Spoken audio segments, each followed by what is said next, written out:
Hello everyone, a new Tower of Adversity just dropped and it is rough. Like it's not that rough, the HP inflation is still there, it's gradually increasing, but you can feel the heat right now. Obviously I have shield team, so it is much easier for me, but I think with decent investment or just cheat strats, things could work. Things could definitely work. Now, for the middle tower, for this Tower of Adversity, the first two floors are very easy. Like, any well-invested fusion team or spectro team can easily deal the bosses. For the first floor, I use Galbrena, Lupa, Shorekeeper because that is my strongest fusion team that is not Tune Break or that is not named Aemeath. So, I tried to do this. I already completed this once with my Aemeath team, but then I attempted it to see if Galbrena could do it or my Lupa team could do it, and surprisingly they could. So Lupa, Galbrena, Shorekeeper, they're a really good team comp. But if you don't have Galbrena, if you've invested in Brant or Changli, I'm pretty sure they can do it. Your Mono Fusion also works really well, and Mornye, you could also use Mornye. I could have used Mornye over here, to activate Lupa's passive where, every teammate is a fusion character. And it just makes stuff easy. The first boss is also probably one of the easiest bosses in the Grim Crown list because, this guy is so easy to parry. And he's just like, so huge and he does not fly at all. Like, God, I love bosses that don't fly at all. But yeah, overall, this boss is very easy, and obviously you seeing my characters and they do not have the signature weapons. So if they probably had the signature weapons, it would have been a faster clear. I did utilize majority of the 2 minutes that I have to clear it, and somehow it worked. Maybe my rotations were a bit off here and there, but I don't really care because as long as I can clear it within the 2-minute mark, it is good for me. Once again, I'm stating Lupa is on the permanent 5-star weapon, the old series. Galbrena is on the photogenic gun or whatever it's called, the new gun with the crit damage crit rate, and Shorekeeper's on Call of the Abyss. And this team is strong enough, like it is strong enough, but obviously if you have Aemeath, she wrecks it pretty fast. And you will see it really soon because in the next floor I do use Aemeath, so I'll see you there.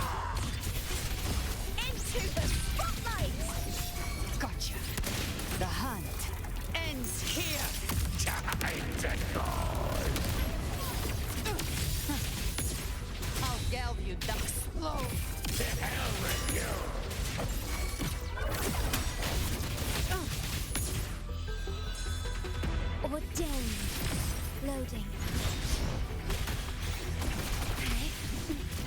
In war with time. With me! The fight is on! Please, Phil!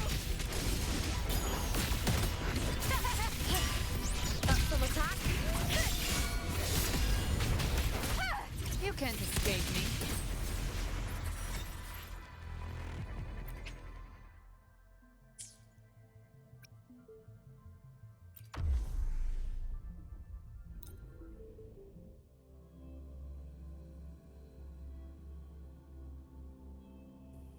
System integration complete. Alright, it's Aemeath time.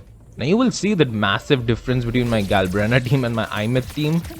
Because Aemeath is broken. She is broken. I do have S0R1 Aemeath, and yeah, that is about it. Because Lynae is S0R0, Mornye is S0R0. Mornye is on Discord, and Lynae is on that permanent 5-star. The one that, the strategic, the new gun. The one that Galbrena is on. But it makes, Aemeath is so broken, and the buff also shills Fusion and Spectro, so, it's obviously play into the shill, right? But if you don't have an Aemeath team, I'm pretty sure that Zani would be able to do it. Like, if you can play Zani. I personally cannot play Zani. Like, I have Phoebe, I have Shorekeeper, I have Zani, but I just can't, man. Like the dodges and all. Zani just dies. I don't know why. It's rough. It's rough. But Aemeath is broken. Aemeath is broken, and you are seeing that very well right now. So once again, like this is an easy clear, so I don't really need to explain much. There's no cheat code also over here, so I can't really tell you or say what I've read about other people doing, because these two floors are probably the easiest floors in the middle tower right now. So I'll see you on the third floor. Whirling up. Starlight over the seas. Scorch through the void. Heroes on. Lights up. Blinders checked. Smile. Sparks. Ignite the world. Cannon light wings activated. Stars shine tonight. Assuming master control. Order executed. Stars, hear my queries. Drive safe. That's all you got, huh? Need a ride, sweetheart?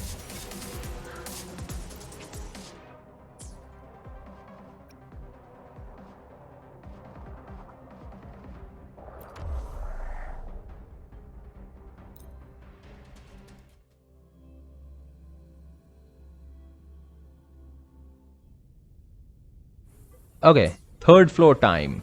It was anniversary. I'm pretty sure majority of the people pulled for Hiyuki. I'm pretty sure. Like if you didn't, more power to you for saving for somebody. But if you have Hiyuki, she trivializes this entire 3 and 4 Tower of Adversity stages. If you have Chisa, that just makes it chef's kiss. Like you have the perfect team comp. Hiyuki and Chisa are really good.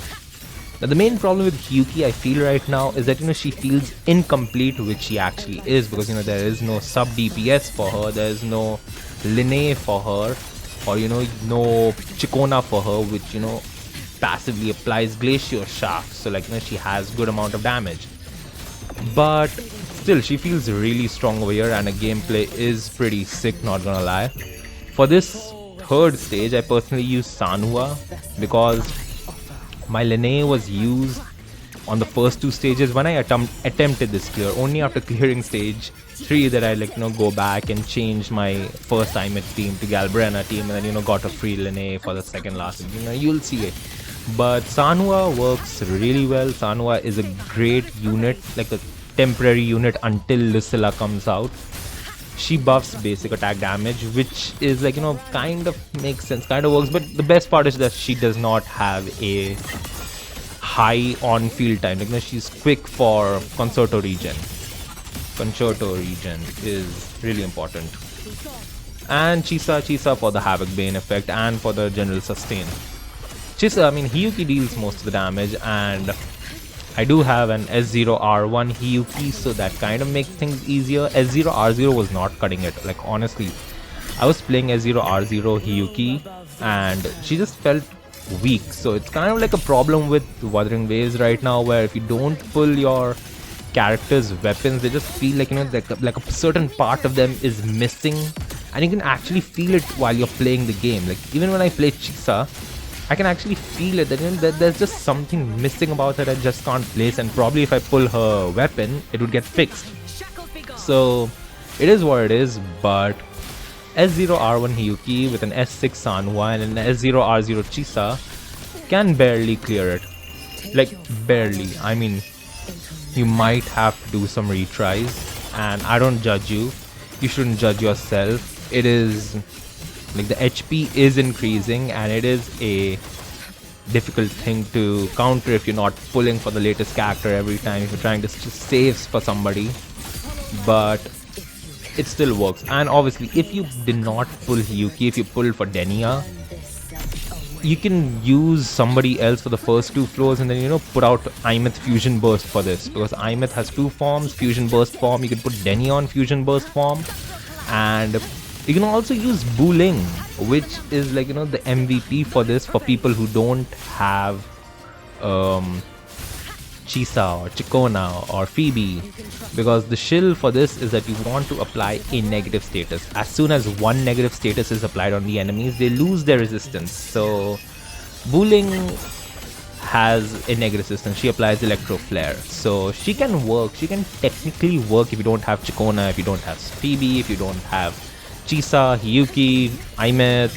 I mean, it depends. Like, it depends, honestly. But if you have Booling, she can work. And honestly, if you have Booling, you can probably use your heavily invested Prolova in this as well. I would not recommend using Kardathea. Like, she is the one character that I would not recommend, because both these floors, the third and fourth stage, have arrow resistant enemies, and you do not want to be using Kardathea there. Augusta could be used. I mean, I personally felt that she was weak, but she could be used if you, like, pair her up with Booling, and then you probably have Iono, but Iono once again loses a good amount of damage, so you really need to be quick with your rotations on Iono. And as for the last one, which I'm doing right now, this is hell. This is hell because, both of these enemies are flying enemies, and it's really, really hard to actually hit them. And if you don't hit them, you don't get Concerto. And if you don't get Concerto, you can't intro, outro, and your rotation gets messed up, and then you have to resort to quick swap, and that's something that I will never be able to do because, that pains my hand, and I don't want to destroy my controller for some reason. So yeah. The best part about Hiyuki over here is that she freezes enemies. So if she freezes enemies, you get a minor 1 second, 2 second gap where you can deal a good amount of damage. Your main motive over here should be to destroy their toughness bar, which is why I kept Lynae over here, because she boosts tune break boost. She has that gimmick. And Lynae also buffs resonance liberation damage, which is very beneficial for Hiyuki. But if you don't have Lynae, I mean, it's kind of rough. You probably would have wanted to get resonance chains on, what should I say, Hiyuki, because it will be rough. It will be rough because these two, the last two bosses are actually pretty tanky, pretty rough, and majority of the annoyance stems from the fact that, it's tough to hit them. So even using Zani becomes pretty problematic, because if Zani has nobody to counter to because the enemy is flying in air, what are you gonna do?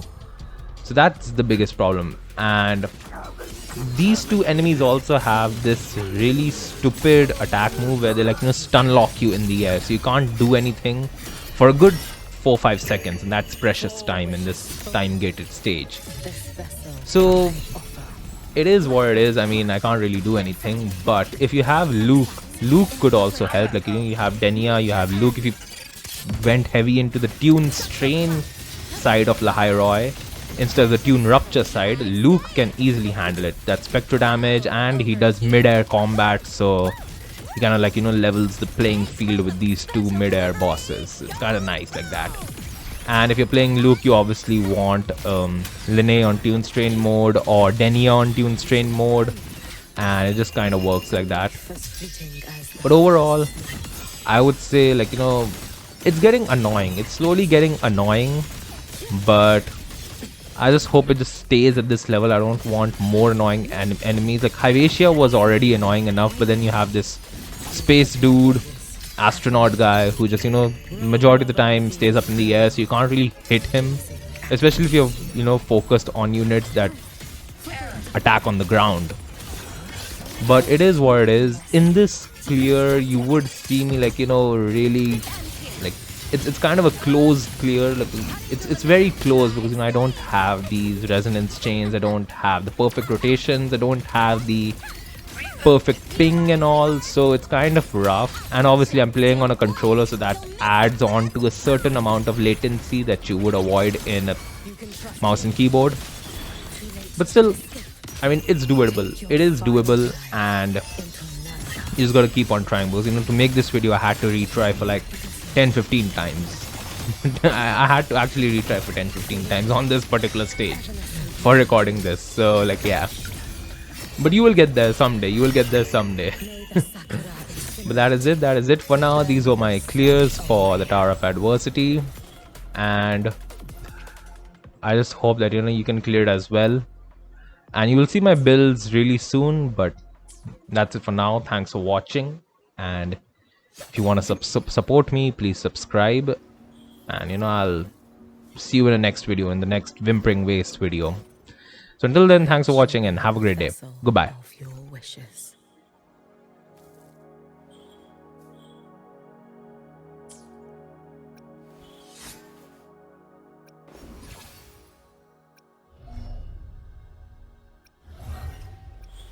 I shall be the vessel of your wish. Scissors at the ready.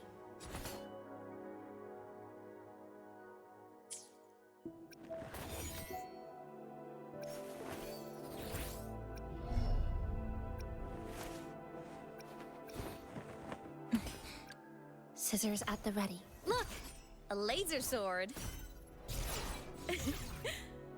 Pretty cool, right?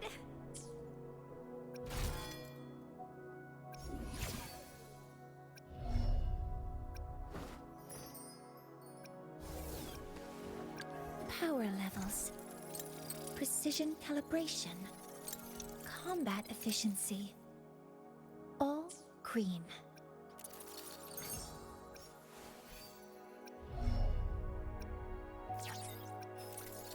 Power levels. Got a long bucket list. Good thing I've got time to check every box.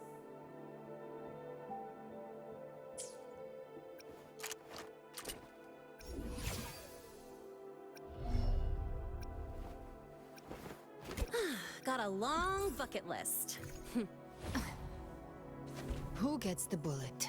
That's your call. Our hunt never stops.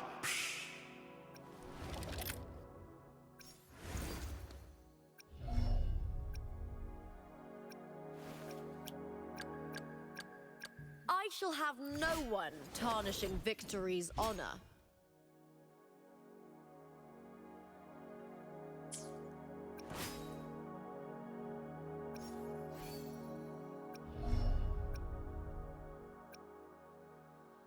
I shall have no one tarnishing Anything. I am understood. I am here to serve your will.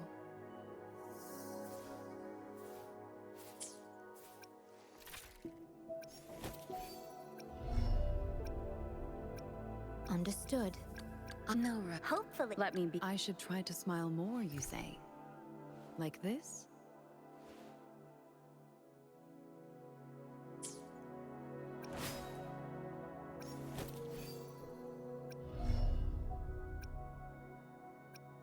I should try to smile more, you say?